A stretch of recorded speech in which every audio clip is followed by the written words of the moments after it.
The photograph sat in a dusty box at the back of the Historical Society's storage room, untouched for decades.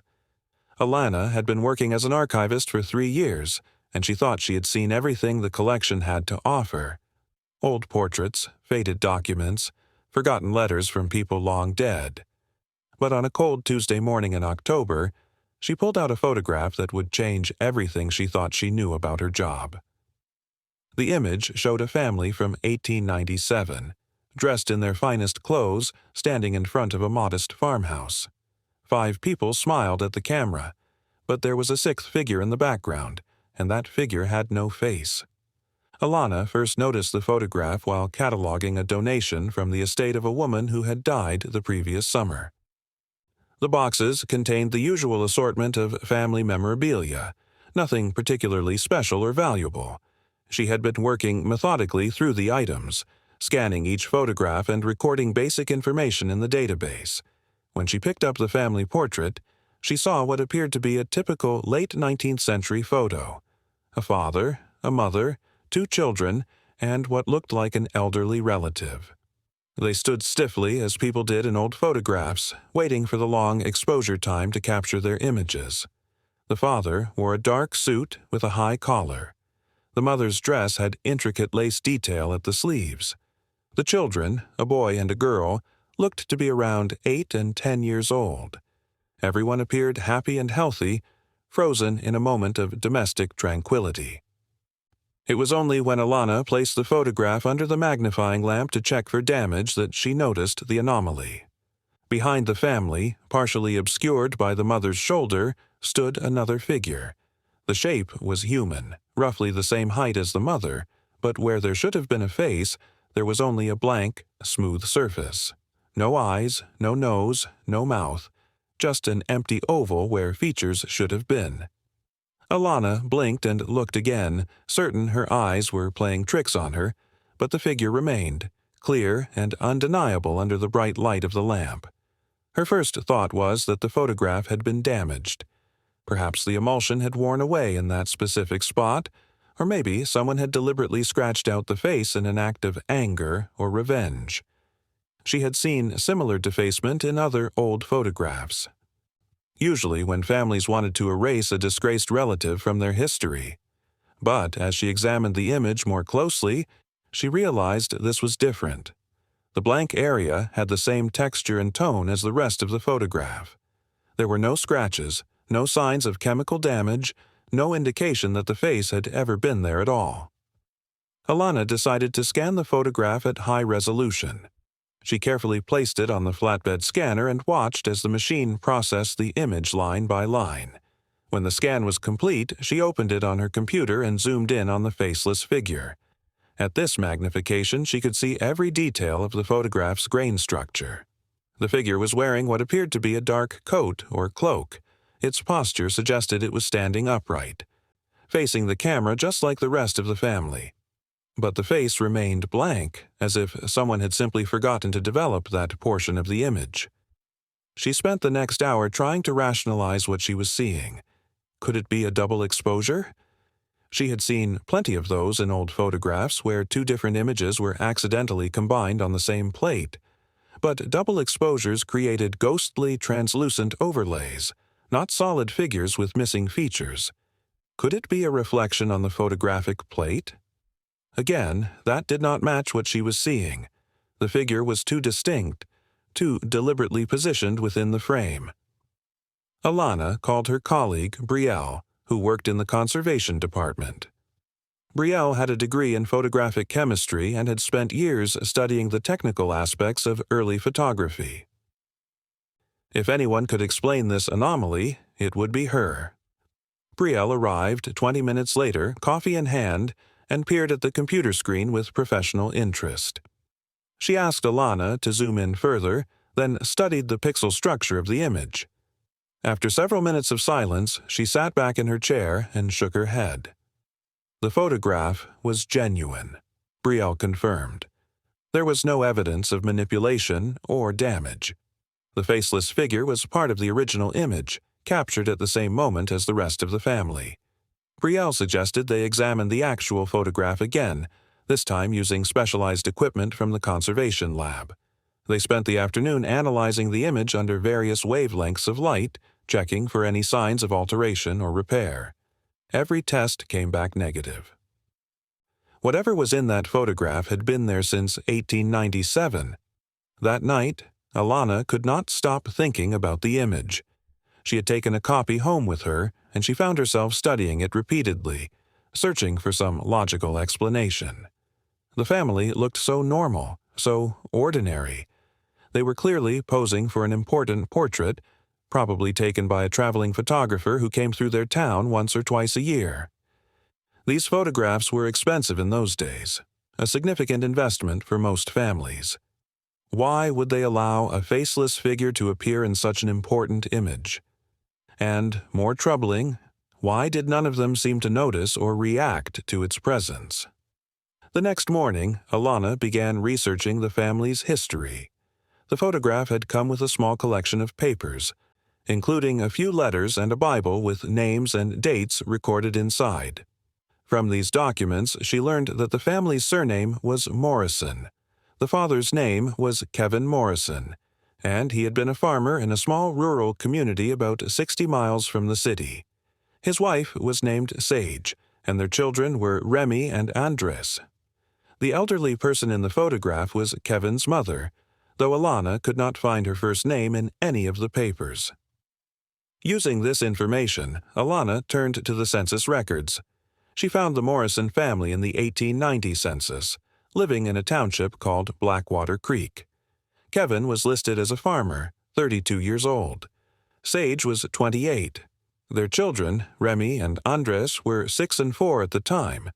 Kevin's mother, whose name was recorded as Martha, lived with them as well. The family appeared unremarkable in every way, just another farming household trying to make a living from the land. But when Alana searched for the family in the 1900 census, she found something disturbing.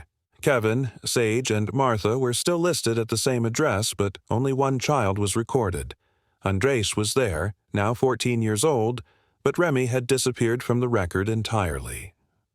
Alana checked the handwriting carefully, thinking perhaps the census taker had simply missed a line or made an error. But no, there was only one child listed. Remy was gone. She expanded her search, looking through death records and cemetery registries. If Remy had died between 1890 and 1900, there should be some record of it. Infant and child mortality was high in that era, and families typically recorded such losses carefully. But Alana found nothing. No death certificate, no burial record, no mention of Remy Morrison anywhere in the official documents. Alana decided to search through old newspapers from the area. The local historical society had digitized many of the papers from small rural communities, and she spent hours scrolling through microfilm copies, looking for any mention of the Morrison family. She found a few brief references. A notice that Kevin Morrison had purchased additional farmland in 1895, an advertisement for a farm equipment sale that listed him as a seller, a church social announcement that mentioned Sage Morrison among the attendees. But there was nothing about Remy. Then, in a newspaper from September 1897, she found a small article buried on the third page. The headline read, "Child Gone Missing in Blackwater Creek." The article was only 3 sentences long, stating that 10-year-old Remy Morrison had disappeared from the family farm on the night of September 15th. A search was being organized, and anyone with information was asked to contact the local sheriff. That was all. There were no follow-up articles, no reports of the child being found, no closure to the story. Alana's hands trembled as she printed the article. September 1897. The photograph was dated on the back in faded ink, August 1897. The picture had been taken just weeks before Remy disappeared. She looked at the image again, studying each person's face. Kevin and Sage stared at the camera with solemn expressions, typical for the era. The children looked slightly uncomfortable, probably tired of holding still for so long. Martha, the grandmother, had a vague, distant look in her eyes, and behind them, the faceless figure stood silent and watching. Alana knew she needed to dig deeper. She contacted the county clerk's office and requested any police records from 1897 that might relate to the Morrison family. It took 2 weeks for them to respond, and when they did, they sent her a thick envelope of photocopied documents. Most of them were routine reports, property disputes, and minor infractions that had nothing to do with her investigation. But near the bottom of the stack, she found a police report dated September 20th, 1897. The report was written by a sheriff named Finn Garrett. His handwriting was difficult to read, the ink faded after more than a century, but Alana carefully transcribed every word. Sheriff Garrett described arriving at the Morrison farm on the morning of September 16th, the day after Remy's disappearance. He had interviewed the family and searched the property thoroughly. Kevin Morrison told him that Remy had been playing in the yard before dinner and simply vanished. One moment the child was there, the next moment gone. No one had heard screams or sounds of struggle. Sage Morrison was nearly hysterical with grief. Young Andres could only say that his sibling had been there and then was not. But it was the final paragraph of the report that made Alana's blood run cold. Sheriff Garrett wrote that he had questioned the family about local superstitions, specifically about something called the Hollow One. According to the sheriff's notes, there was a long-standing belief in Blackwater Creek that a malevolent entity roamed the area, a being that appeared human but had no face. This entity, the legend claimed, would appear to families and mark a child for taking. Once marked, the child would disappear within days, never to be seen again. The Hollow One supposedly stole more than just the child's body. It stole their face, their identity, leaving behind nothing but absence. Sheriff Garrett noted in his report that he found these superstitions to be nonsense, the fearful imaginings of isolated rural people. But he also wrote that several families in the area had reported seeing a faceless figure near their homes in the weeks leading up to Remy's disappearance. Multiple witnesses described the same thing, a human-shaped entity in dark clothing with a smooth surface where its face should be. The sheriff had dismissed these reports as mass hysteria, but he included them in his file nonetheless. The report ended abruptly. There was no conclusion, no note about whether Remy was ever found. The case simply stopped, as if someone had decided to close it without resolution. Alana checked the remaining documents, but there was nothing else about the Morrison family or the missing child. The investigation, such as it was, had been abandoned. Alana felt sick as she put the papers down. The faceless figure in the photograph was the Hollow One. It had been there, standing behind the family in August, marking Remy for disappearance. The family must have known. They must have seen it when they posed for the portrait. Yet they had gone ahead with the photograph anyway, preserving this moment of horror in permanent form. She could not let this go. Alana contacted Remy, a local historian who specialized in folklore and mythology of the region. He had written several books about the strange beliefs and superstitions of rural communities in the late 19th and early 20th centuries.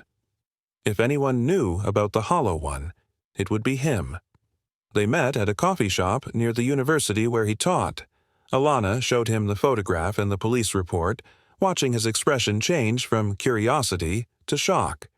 Remy told her that the Hollow One was part of a broader tradition of faceless entities in folklore, but the Blackwater Creek version was particularly dark. According to the stories he had collected, the entity appeared when a family was about to suffer a loss. It would materialize near the home, always watching, always present, until it finally claimed what it had come for. Some versions of the legend suggested that families could protect themselves through rituals or offerings, but these protections only worked if the family acknowledged the entity's presence and took specific actions. But there was another element to the story, Remy explained, one that made Alana's stomach turn. In some versions of the legend, families could save the rest of their children by sacrificing one. If parents knew the Hollow One had marked a specific child, They could arrange for that child to be taken in exchange for leaving the others alone. The entity would accept this bargain, but only if the family formally acknowledged its presence. Some people believed that having the Hollow One appear in a family photograph was a way of sealing this terrible agreement. Alana thought about the Morrison family photograph again. Kevin and Sage standing so stiffly, their faces drawn and tired. Little Andres looking confused and frightened. Remy, the marked child, unaware of what was coming. And, behind them all, the Hollow One, witnessing the sacrifice that was about to take place. The photograph was not a happy family memory. It was a document of betrayal, a permanent record of parents who had chosen to save one child by offering another. But Alana needed more proof. She could not accept that parents would do such a thing based solely on folklore and a single police report. She went back to the archives and searched through every box that had come from the estate. She found more letters, more documents, more photographs, and then, at the very bottom of the last box, wrapped in brown paper and tied with string, she found a diary. The diary belonged to Sage Morrison. The entries began in 1895 and continued through 1898. Most of them were mundane observations about farm life, weather patterns, and household duties. But starting in July 1897, the tone of the entries changed dramatically. Sage wrote about seeing a figure near the barn, a person who seemed to have no face. She wrote about her terror, her sleepless nights, her desperate prayers. She wrote about consulting with older women in the community, women who knew the old ways and the old stories. In an entry dated August 10, 1897, Sage described a meeting with a woman named Justin, who was considered a wise woman in Blackwater Creek. Justin told her about the Hollow One and explained that the entity had marked Remy. There was no way to save the child, Justin said, but there was a way to protect Andres and any future children Sage might have. The family must acknowledge the Hollow One's claim. They must allow it to be present, to be witnessed, to be recorded, and then they must let it take what it had come for. Sage's handwriting became shaky and difficult to read as she described her anguish. She loved Remy desperately. The thought of losing her child was unbearable, but the thought of losing both children was even worse. She and Kevin had argued for days. Kevin wanted to fight, to take the family and run, to do anything except submit to this horror, but Sage knew it was hopeless. The old women had warned her. Those who tried to flee from the Hollow One always lost everything. The entity would take all the children, not just one. Better to sacrifice one than to lose them all. The entry from August 25, 1897, was brief. The photographer came today. It is done. The thing stood behind us while the picture was made. I felt its presence like ice on my neck.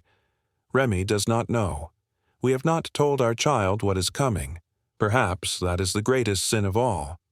Alana had to stop reading.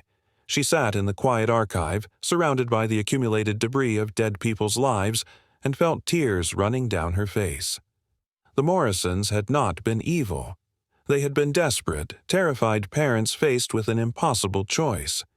In their isolation, in their fear, in their absolute belief in the folklore that surrounded them, they had convinced themselves that sacrifice was the only option. But had it worked? Alana wiped her eyes and continued reading. The diary entries after Remy's disappearance were sparse and grief-stricken. Sage barely wrote anything for months. When she finally began recording her thoughts again in early 1898, she noted that Andres was healthy and unharmed. The Hollow One had not returned. Their son was safe. The bargain, as terrible as it was, had been honored. Alana found one final entry from July 1898 that made her feel cold all over. Sage wrote, "A new family moved to the farm on the Eastern Road. They have 3 children. I saw the figure standing near their gate yesterday. I did not warn them. I could not bear to speak of it. God forgive me, but I was relieved it had chosen someone else." The diary ended there. Alana checked the census records again and found that the Morrison family had remained in Blackwater Creek until at least 1910. Andres grew up, married, and had children of his own. Kevin and Sage lived into old age. They had survived their daughter's disappearance and built new lives on top of that terrible loss. Whether they found peace, Alana could never know. She also searched for records of other disappearances in Blackwater Creek around the same time.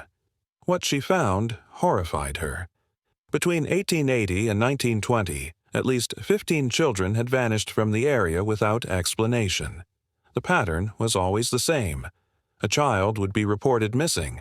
A brief search would be conducted. Then the case would go cold, never to be resolved. Some of the families moved away shortly after. Others stayed just like the Morrisons, and went on with their lives as if nothing had happened.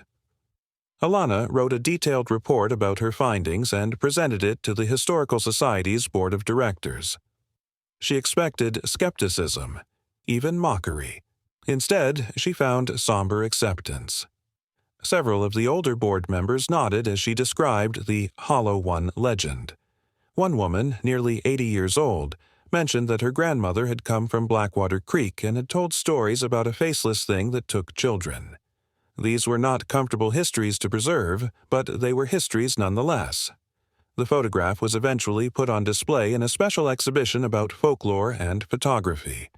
Alana wrote an extended caption explaining the Morrison family's story, the legend of the Hollow One, and the context of fear and isolation that had led to such desperate beliefs. Some visitors found the display disturbing and complained. Others stood in front of the photograph for long minutes, staring at the faceless figure trying to understand what it meant. Alana herself could not look at the image without feeling a deep sadness. She thought about Remy Morrison, a 10-year-old child who had disappeared on a September night in 1897. What had actually happened to that little girl? Had she run away, only to perish in the wilderness? Had she been taken by a human predator, and the family had used folklore to make sense of an incomprehensible crime? Or had something else occurred, something that did not fit into rational explanation? The truth was, Alana would never know. History was full of gaps and silences, moments where the record simply stopped and left only questions behind. The Morrison family photograph was one of those moments, frozen in silver and paper, preserving a mystery that would never be fully solved.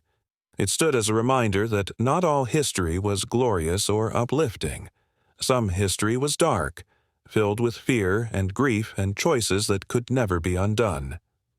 Months after the exhibition opened, Alana received an email from a man named Andres Morrison, who claimed to be the great-grandson of the boy in the photograph. He had seen an article about the exhibition online and wanted to know more about his family's history. Alana agreed to meet him, though she was nervous about sharing what she had discovered. Andres was a quiet man in his 50s, a schoolteacher who had grown up knowing almost nothing about his family's past. His grandfather, the Andres in the photograph, had rarely spoken about his childhood. The few times anyone had asked, he would say only that his sister had died young and that it was too painful to discuss. The family had accepted this explanation and never pushed for details. Alana showed him everything: the photograph, the diary, the police report, the census records. She watched his face as he absorbed the information, seeing shock and disbelief give way to a kind of numb acceptance. When he finally spoke, his voice was hollow. His entire family history, everything he thought he knew, was built on a foundation of sacrifice and supernatural fear. It was too much to process. But then Andres said something that Alana had not expected. He told her that his grandfather had been a good man, kind and gentle, devoted to his own children. If the stories were true, if his grandparents really had sacrificed his great-aunt to save him, then he had been loved with a terrible, absolute intensity. Someone had made an unthinkable choice to ensure his survival. He did not know if he could forgive that choice, but he could at least understand the desperation behind it. Alana thought about that conversation for a long time afterward. History was not simple. People in the past were not simple. They lived in different worlds, with different fears and different beliefs. The Morrison family had done something unforgivable by modern standards, but they had done it out of love and terror in equal measure. That did not excuse their actions, but it placed those actions in context. The photograph remained on display. People continued to visit, to stare at the faceless figure, to wonder about the story behind the image. Some dismissed it as folklore and superstition. Others saw it as evidence of darker truths about human nature and the choices people make when faced with impossible circumstances. Alana no longer tried to convince anyone of a particular interpretation. She simply presented the facts and let visitors draw their own conclusions. Late at night, when the Historical Society was empty and dark, Alana would sometimes stand alone in front of the photograph. She would look at Kevin and Sage Morrison, at young Andres, at Grandmother Martha, and at little Remy, whose life had ended so soon after this image was captured. And she would look at the faceless figure behind them, the hollow one, witness to a family's desperate bargain. In those quiet moments, Alana understood that some stories had no good endings, only endings that people could barely survive. History was full of such stories, buried and forgotten, until someone came along and brought them back into the light. If you found this story fascinating and want to hear more forgotten tales from history, please like this video and subscribe to the channel for more content every week.